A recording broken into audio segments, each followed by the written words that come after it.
انس بن مالک رضی اللہ عنہ سے روایت ہے، وہ بیان کرتے ہیں کہ یہودیوں میں جب ان کی عورت حائضہ ہو جاتی تو وہ اس سے کھانا پینا نہیں رکھتے تھے اور گھروں میں ان سے میل جول نہیں رکھتے تھے۔ صحابہ کرام رضی اللہ عنہم نے نبی صلی اللہ علیہ وسلم سے دریافت کیا، چنانچہ اللہ تعالیٰ نے یہ آیت نازل فرمائی جس کا ترجمہ ہے، لوگ آپ سے اے نبی حیض کے بارے میں استفسار کرتے ہیں، آخر آیت تک۔ رسول اللہ صلی اللہ علیہ وسلم نے فرمایا، تم ہر طرح کا ان سے فائدہ اٹھا سکتے ہو، البتہ جمع نہیں کر سکتے۔ آپ کی یہ بات یہودیوں کو پہنچی، انہوں نے کہا یہ شخص یعنی محمد صلی اللہ علیہ وسلم ہر معاملے میں ہماری مخالفت کرتے ہیں۔ چنانچہ اسید بن حضیر اور عبادہ بن بشر رضی اللہ عنہما آئے، انہوں نے کہا، اللہ کے رسول، یہودی اس قسم کی باتیں کرتے ہیں، کیا ہم ان کی مخالفت کرتے ہوئے حیض کی حالت میں بیویوں سے جماع نہ کرنے لگ جائیں؟ اس پر رسول اللہ صلی اللہ علیہ وسلم کا چہرہ متغیر ہو گیا، یہاں تک کہ ہم نے سمجھا کہ آپ ان دونوں پر ناراض ہو گئے ہیں۔ چنانچہ وہ مزید ناراضگی سے بچتے ہوئے باہر نکل گئے۔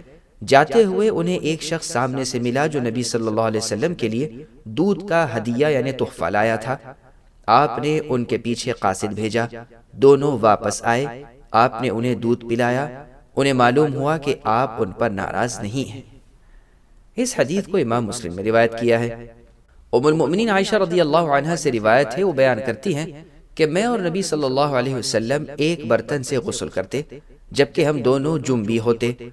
آپ مجھے حکم دیتے، میں تہبند اوڑھ لیتی، آپ مجھ سے مباشرت فرماتے جبکہ میں حائضہ ہوتی۔ آپ اعتکاف میں ہوتے تو آپ اپنا سر مبارک میری طرف نکالتے، میں آپ کے سر کو دھوتی حالانکہ میں حیض والی ہوتی۔ اس حدیث کو بخاری اور مسلم میں روایت کیا ہے۔ ام المؤمنین عائشہ رضی اللہ عنہا سے روایت ہے، وہ بیان کرتی ہیں کہ میں حیض کی حالت میں پانی پیتی، بعد از برتن نبی صلی اللہ علیہ وسلم کو دیتی، آپ میرے ہونٹوں کی جگہ پر اپنے ہونٹ رکھتے اور پانی پیتے اور میں دانتوں کے ساتھ ہڈی سے گوشت اتارتی جبکہ میں حائضہ ہوتی، بعد از میں نبی صلی اللہ علیہ وسلم کو ہڈی دے دیتی، آپ اپنے دانت میرے دانتوں کی جگہ پر رکھتے۔ اس حدیث کو مسلم نے روایت کیا ہے۔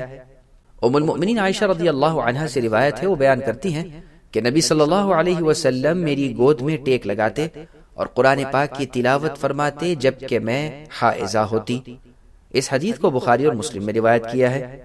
ام المؤمنین عائشہ رضی اللہ عنہا سے روایت ہے، وہ فرماتی ہیں کہ مجھے نبی صلی اللہ علیہ وسلم نے مسجد سے مصلی پکڑانے کو کہا، میں نے عرض کیا میں حائضہ ہوں، آپ نے فرمایا تمہارا حیض تمہارے ہاتھ میں نہیں ہے۔ اس حدیث کو مسلم میں روایت کیا ہے۔ ام المؤمنین میمونہ رضی اللہ عنہا سے روایت ہے، وہ بیان کرتی ہیں کہ رسول اللہ صلی اللہ علیہ وسلم چادر میں نماز ادا کرتے، چادر کا کچھ حصہ مجھ پر اور کچھ حصہ آپ پر ہوتا جبکہ میں حائضہ ہوتی۔ اس حدیث کو بخاری اور مسلم میں روایت کیا ہے۔ ابو ہریرہ رضی اللہ عنہ سے روایت ہے، وہ بیان کرتے ہیں رسول اللہ صلی اللہ علیہ وسلم نے فرمایا، جس شخص نے حائضہ سے جماع کیا یا بیوی کی دبر یعنی پاخانے والی جگہ میں جماع کیا یا مستقبل کی باتیں بتانے والے کی تصدیق کی تو اس نے اس کتاب و سنت کے ساتھ کفر کیا جس کو محمد صلی اللہ علیہ وسلم پر نازل کیا گیا تھا۔ اس حدیث کو ترمذی، ابن ماجہ اور دارمی نے روایت کیا ہے، اور ان دونوں کی روایت میں ہے کہ اگر اس نے کاہن کی بات کی تصدیق کی تو اس نے کفر کیا۔ امام ترمذی نے بیان کیا کہ ہم اس حدیث کو حکیم اثرم رحمہ اللہ سے روایت کرتے ہیں، وہ ابو تمیمہ سے، وہ ابو ہریرہ رضی اللہ عنہ سے روایت کرتے ہیں۔ ابن عباس رضی اللہ عنہما سے روایت ہے، وہ بیان کرتے ہیں رسول اللہ صلی اللہ علیہ وسلم نے فرمایا، جب کوئی شخص اپنی بیوی سے جماع کرے جبکہ وہ حائضہ ہے تو وہ نصف دینار صدقہ کرے یعنی آدھا دینار۔ اس حدیث کو ترمذی، ابو داؤد، نسائی، دارمی اور ابن ماجہ نے روایت کیا ہے۔ وضاحت، علامہ البانی نے اس حدیث کی سند کو صحیح قرار دیا ہے۔ سبسکرائب کیجئے ہمارے چینل اور دبائیے بیل کا آئیکن تاکہ آپ کو ریگولر نوٹیفیکیشن اپڈیٹس مل سکے۔ واتقین اللہ